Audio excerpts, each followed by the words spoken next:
our guest in studio, former Secretary of State, Mike Pompeo. Hey, welcome back to Sekulow. It's great to have Secretary Pompeo on set with us here. Today is our Senior Counsel for Global Affairs. You see him at least a couple times a week on the Sekulow broadcast. But we discussed the election and kind of what we think we need to see moving forward. We also want to deal with some real-world items that are happening as we speak now. The President Biden, had his first face-to-face meeting with President Xi. We're just getting readouts from that meeting and kind of a full understanding of what was and what wasn't talked about in the meeting. And I want to play this soundbite. This was President Biden and get some reaction to it just following his meeting with President Xi. Take a listen, bite 8. It was also clear that China and the United States should be able to work together where we can to solve global challenges that require every nation to do its part. We discussed Russia's aggression against Ukraine, reaffirmed our shared belief in the threat where the use of nuclear weapons is totally unacceptable, and I asked that Secretary Blinken travel to China to follow up on our discussions and continue keeping the lines of communication open between our two countries. Okay. What they didn't talk about was COVID. Yeah. Which is, look, I'm going to say this, the havoc and the destruction from that virus has still ramifications. I mean, as all of you know, I lost a brother, my youngest brother, to COVID. It's, I think, destroyed kids in isolation. I think it's created all kinds of psychological issues for children and adults. And the one thing in the room that's there to talk about that is still impacting us today is the COVID situation, how it originated and what they're doing. Nothing. I mean, it's, Mr. Secretary, inexplicable to me. It's incomprehensible to me. I've listened to that press conference the president held a couple times, not a mention of COVID. Look, we know they unleashed a virus into the world that they knew was lethal and knew was highly contagious and killed millions of people as a direct result of having done that. They are responsible for it and should be held accountable. And the fact that our president met with him face to face while his whole staff was wearing masks still, if you saw the pictures from the meeting. So it is still there, is totally incomprehensible to me. It reminds me of Afghanistan. They just don't want to talk about it because they know they've mishandled it so badly. I heard the president's comment about things we can work on with the Chinese Communist Party. I don't get that. He acted as if this was an ally and a friend, and we had some minor disagreements. This is a communist party that is trying to undermine the way that we live here in the United States of America. While they sat there, the Chinese Communist Party was putting weapons on islands in the South Pacific and building coal-fired power plants. And we talked to them about climate change and how can't we all just get along? I think she probably saw this as a pretty weak leader in the United States, and I think we are in for some real challenges in these next couple of years. And we also know that these kind of new authoritarians, we only got a couple minutes in this segment, we'll talk more about China when we come back, but these new authoritarians, Secretary Pompeo, they will point to the fact that the votes haven't all been counted, things like that. Sure. As saying, see, trust us, go with us, because you might not love everything we do, but we're stable. These guys over here in the United States, they can't even get their votes counted. No, that's right. Can't count to 10. Black Lives Matter, right? They'll use all the internal instability and the chaos candidates that we put forward, and they'll put them on their TV stations, their broadcast networks, and say, "Trust us." Yeah, I mean, it's very real. Can I say something about the chaos candidates? Because I want to say this. That's where you lose the soccer moms. That's where you lose the middle. That's where you got people thinking, "I don't want the tumult." Policies may be fine. The tumult I don't need. And the thing is, when you're president or when you're in Congress or as a leader, you've got to, look. If we operated with chaos at the ACLJ, let me tell you what we'd get done. Nothing. Okay, we have to be. I always tell people this: you don't get emotionally involved. You've got to be clinical. How do I handle this case to get the result that the client needs that's the best interest for what the cause we're trying to serve? Like you said, Jordan, I will take the disappointments in this election cycle to see something I never thought I'd see in my lifetime, which was the overturning of Roe versus Wade, which, as you know, I've been working on since before you were born. And we saw it. And an unbelievable opinion by a leader with one of the lead opinions that he utilized a case of ours. So it's very gratifying, but now we've got a huge education issue on the life issue. Gigantic. So all of this is really at play. But this is where your support of the ACLJ makes a huge difference. Yeah, donate to ACLJ.org. We'll be right back with Secretary Pompeo.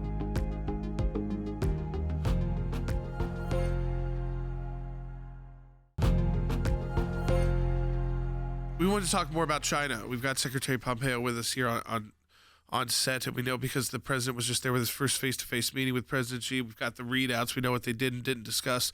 I'm going to play a little bit more sound just to get the reaction from Secretary Pompeo. This was President Biden at his press conference following the meeting. We're going to compete vigorously, but I'm not looking for conflict. I'm looking to manage this competition responsibly. And I want to make sure that every country abides by the international rules of the road. And we discussed that. Is there a major power that abides by less of the rules of the road than China, Secretary Pompeo?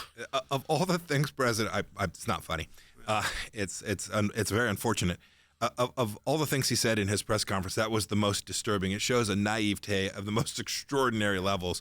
Not a single country has failed to abide by the international commitments they've made as much as the Chinese Communist Party has over the last 20 years. And when you hear the president say, "I'm not looking for conflict," she reads that as, "I'm looking to hide in my bubble, and you can." What's the old Southwest Airlines line? He's feeling free to move about the cabin, and they've been at war. They've been at economic war with us for 40 years. This is a bipartisan failure of political leadership inside the United States. It's time to fix it. It doesn't sound like President Biden truly understands the real risk that ordinary families across our countries face. We talk about China as a foreign policy issue, but I think of it as things that matter to farmers in Kansas, things that matter to people who are trying to put gasoline in their vehicle, right? All these issues that emanate from abroad really impact families at home as well. We've talked about it, and I think we were one of the first ones to really address it with your leadership, and that was this, what's going on the college campuses with these Chinese centers, what's going on in, areas in our states where they're buying property adjacent to nuclear power plants and getting away with it. And, we're starting now. I will say we're starting to see some progress here because we've been very aggressive. Yeah. Others have too. You've been speaking out. We've been taking legal action. I mean, there's things you can do. But China is an aggressive foe. I hate to say it. They are. And you've got it exactly right. And you all have done great work at the ACLJ. They're inside the gates. Right? There was the biggest espionage operation I think ever conducted in America was from the Chinese consulate in Houston, Texas. Right. And we closed it in the Trump administration. Your point too, they're buying farmland near military facilities and nuclear power plants. If you want to ask about complying with the rules, I ask anyone on this show, try to call your real estate broker and buy some land in China today near a Chinese military facility. See how that goes. Well, you'll get a visit. You'll get a visit, or your family in China will get a visit. They are a rule breaker. To think that they're going to abide by any norms and accept a conversation as a solution doesn't understand that they look for deeds and power, not for folks who want to just sit down and have a gab fest. I'd like to move from the Far East to the Middle East and focus in a little bit on first Iran. But before we get to Iran, I want to say something. I was watching a documentary last night on Shimon Peres. It's very interesting. And this was shot before the Abraham Accords. Mm-hmm. But you could see he was elderly at this point, but still very articulate. I've been with him a number of times, knew him pretty well. That here was a guy that saw what you all were able to implement, that we could actually see peace with the neighbors if you change things the way which it was approached, which was always you've got to satisfy the Palestinian problem first, which, folks, we've been there a zillion times. We have an office in Jerusalem. This is a 68-year problem, okay? It's a business for the Palestinian leadership that's not going away. So you've got to work around it. So I want to talk about the Abraham Accords for a minute because I think because it was near the end of the administration, it did not get the attention of the sea change that did in the Middle East. I think it will prove to be incredibly durable as well. Talking about vision forward. Right. I actually think it will prove forward-looking to be incredibly powerful. The idea was, look, we can find nations that are prepared to accept the basic idea of Israel's right to exist. Nothing fancy, right? Just this reality that we all knew to be true. And we were able to deliver that. And it'll be great for prosperity and peace in the region. I always think, too, it's good for Americans. The fact that you have more nations now accepting Israel's right to exist reduces the chance our kids will ever have to go fight and risk their lives there. So it seems like it's a long ways away, but man, it matters a lot. If your kid's a Marine or a sailor or a soldier someplace, the Abraham Accords have delivered a framework for peace in a region where there's been so much conflict and America has spent so much of its own blood and treasure. I have done a lot of study of conflict in the Middle East. I've done 3 books on it. I studied it at the University of Oxford. I have read the papers. I read Shimon Peres' papers from the 1950s when he was negotiating for the nuclear developments for Israel with the French and the British. And it's always the same. Whenever the conflict started, it was always the same conflict starting. You have the Straits of Hormuz, Straits of Tehran, and the Suez Canal closed, which were built by the British, financed by the British and the French, and then war would start. And then the Israelis, because they were, I believe, because of both miraculous in the biblical context, but also militarily, were able to win. Now you've got this alliance that we've never seen before, where the Jordanians, the Egyptians, the Saudis, they're not officially members of the Abraham Accord. I think if you would have been there another year, they would have been. Sure. This has really changed the way that, like you said, this impacts people at a real level here. Yeah. But then they got this administration still trying to cut a deal with Iran. And by the time they cut it, if they do cut it, the deal will be over. I mean, this is absurd. A nuclear weaponized Iran will radically change the entire Middle East. You know this very well, Jay. If were Iran to get a nuclear weapon, they won't be the last. Nope. Every power in that region will say, I want one too, creating enormous instability. And can't blame them. Lots of risk. It does confound me, I must say. We had Iran as isolated as they had ever been. The world's largest state sponsor of terror was down to their last $4 billion in foreign exchange reserves. And these guys came in and stopped enforcing the sanctions and said, we'll sit down at the table with you, and have grown the Iranian economy this year faster than the American economy. If you can believe it, they'll have higher GDP growth in 22 than the United States. This not only puts their lives at risk of the Israeli people and Arabs, but the people who are protesting at home inside of Iran, the women who have been so brave, they're at even greater risk too. And this administration simply misunderstands how to create stability in the region. They also don't even know recent history. And I say that because President Obama has publicly admitted he made a huge mistake during the Green Revolution, Jordan. You were very in 2009 involved in getting those folks to stand down, basically. Yep. That was a gigantic mistake. It was the Jimmy Carter mistake with the Shah of Iran. I mean, it's the same thing. See it again right now. Yeah. See it again right now. They ignore the protesters on the street. And it's not to say that the U.S. wants to take over those protests, and that's not the point. It's to stop empowering the bad actors. Don't bail them out with cash so that they have more weapons to shoot at protesters. Make them feel the pain economically. And we're talking about the leadership in Iran. So we've seen time and time again Iranians, brave Iranians, willing to take to the streets to protest. I wonder, what you might see at even the World Cup, which is, it's interesting because Iran is in our group, is in the group of the United States. So yes, there'll be pressure on those players to almost militarize that game. But a lot of times those players oftentimes would like to defect after these kind of international events. So to me, it's just somewhat. I don't think we've understood and people fully understood what the Abraham Accords mean to the whole region of the world. They have put together this whole new fighting force against Iran, but also this new economic zone where Israelis are going to Dubai now, and people from Dubai are going to Israel to see their holy sites. So you've got tourism going back and forth. Economics going back and forth. How big is that? It's huge. You become friends. You become friends. You know them. You exchange with them. You create wealth for each other. You make their families' lives better. It's even more good news, right? There's going to be direct flights from Tel Aviv to Doha, from Israel to Qatar during the World Cup. Yep. So all good stuff. It's continuing to grow and expand. It's going to be stable because it makes life better for the people of those regions. Who would have believed, Jay and Jordan, you tell me, 6 years ago, if I'd have sat down and said, Israeli planes and Emirati planes are going to be scrambled, and they're going to fly in formation together.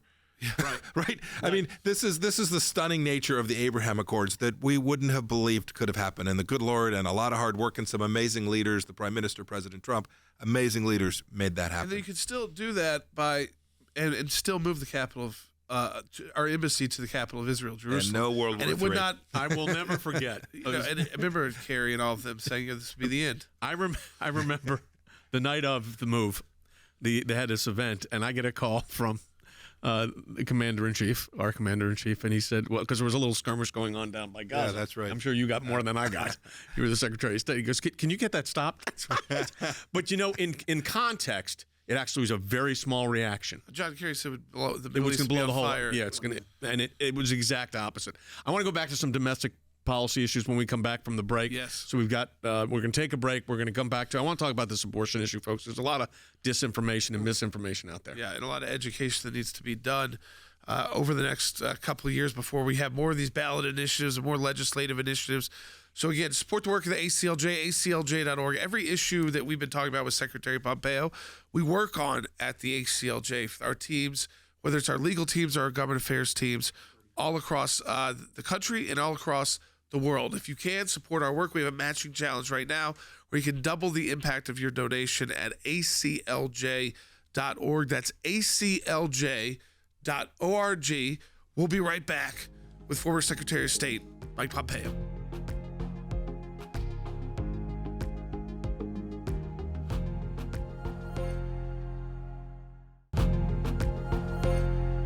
So we had a long time to prepare for it. We saw unfortunately, a leak of a draft Supreme Court opinion that ended up being the majority opinion of the Supreme Court overturning Roe versus Wade. The left, with their billions of dollars, was ready to go into the states with a lot of bad info, a lot of confusing info. I don't love using mis and disinformation, but what they did was to confuse voters.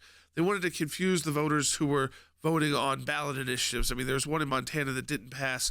All it said was simply that if a child is born alive after a botched abortion, that we're going to provide medical care. It still didn't pass. People, because of the bad info that was put in place by the abortion industry, who outspin us but also outeducated a lot of conservatives. So we learned, okay, so long it's great to have these pro-life victories. We now need to, as we said, take that battle out of Washington, D.C., and take it to the states and take it to voters and really do a lot of education. There's also this post-mortem, people saying, well, did the abortion issue cost the Republicans, more House seats? I want to get your assessment on that. My sense is this: for those of us who believe in the right of every child to be born, what we can't do in the face of whatever the actual results or whatever the impact was, we can't walk away from this commitment. This isn't a political commitment. This is our understanding of human dignity and the right of every human being to be born. So we not only must continue to defend it, but to your point, Jordan, we've got to continue to explain it. When you talk with those who have a different view, they have no capacity to tell you precisely what rule it is they want in place. And so they have two things going for them. They have a ton of money because there is the abortion industrial complex that is alive and well and makes hundreds of millions of dollars, a big business all across America. And there are deeply vested interests that spend, to spend $6 or $8 million on an ad campaign in Montana is easy because you are a big economic winner from that. And then there are those who just simply don't understand the basics. And we have to articulate that. Different states are going to pick different points. Not all of them are going to end up where Mike Pompeo would like them to end up. Exactly. But we have to go out and make the case in each place and protect as many of the unborn as we possibly can. And when we do, and we do it with joy, not anger, not fear-mongering in our own way, but making the case and the argument for life, I'm convinced will prevail. Here's what happened. By removing the club of Roe versus Wade, this, purported constitutional right that did not exist in the Constitution, that Ruth Bader Ginsburg said is not really there, okay? By removing that club of constitutional protection, it returns the issue to the state. But it did remove this club of saying you're interfering with my constitutional right. The question then becomes, and I've been doing this for a long, long time, 4 decades of pro-life litigation.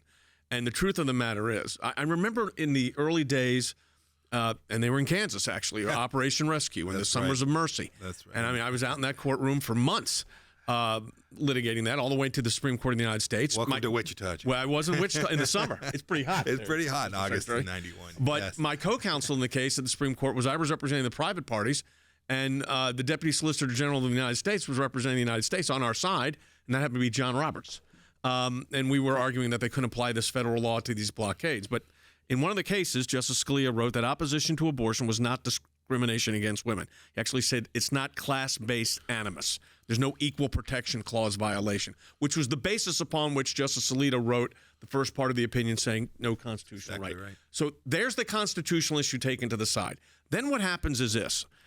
Jordan and I have been on these calls because we've been helping a lot of state AGs and a lot of governors have been calling. And some of the stuff that's coming out, even from some of the pro-life groups, are like, okay, this is not going to move the ball forward. So what we've got to figure out is, how do we advance it? Like you said, it's not going to be every bill we like, but we had an informed consent case in the 8th Circuit Court of Appeal for Governor Noem. Of course, we won after Dobbs. My office was worrying about getting ready. We got to get ready for the oral argument. I said, if the leaked opinion's right, you don't have to worry about the subsequent arguments. But the challenge is going to be, in this case, is the education part. And we can't lose hope in our fight for life because a few either go to a crazy extreme, no exception even for the life of the mother. Not the health, the life of. I mean, this is... The support for that is zero. I mean, it's next to zero. But we had candidates running on that. Again, it's a free country. You can think what you want to think. But we cannot lose sight of the importance of this issue, though. No, we can't, because every one of these lives does matter, and everyone we can save is a good thing. It will take time. Roe did reset the conversation for sure.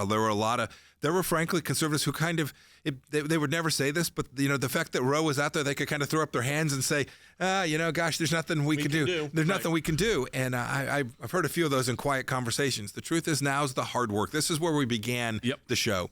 This is the hard work of winning the argument and of presenting a vision for what this will look like. And it may take us 5 years, 10 years, another 20 years. It is entirely possible.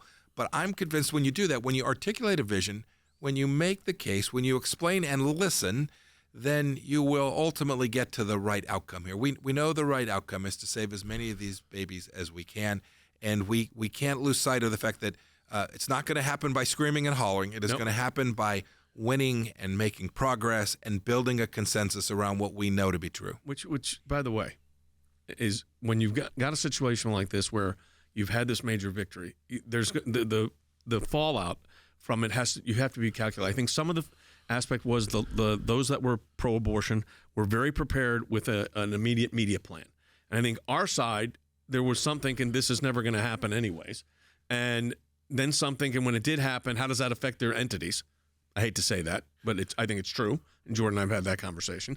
And then the other side, the lawyers are saying, okay, how do we now advance this forward? How do we advance this forward? And that's where you've got to win the hearts and minds. And in winning the hearts and minds of the American people, you have to keep the issue in front. The medical science is the reason why I believe from 40 years ago, we have seen this change in Roe versus Wade. I do believe, of course, it was God. It was a miracle. It was a lot of hard work by a lot of people. But the medical science, you could not argue that the child was not a child. And you know this, because it's a child, as science continues to advance, that's only going to become even more clear. Exactly. Right? Whether that's the scans, the ultrasounds, all of this, the knowledge that this is a baby will become even clearer. But even the science has to be educated, right? Yes. That is, we have to educate on the science.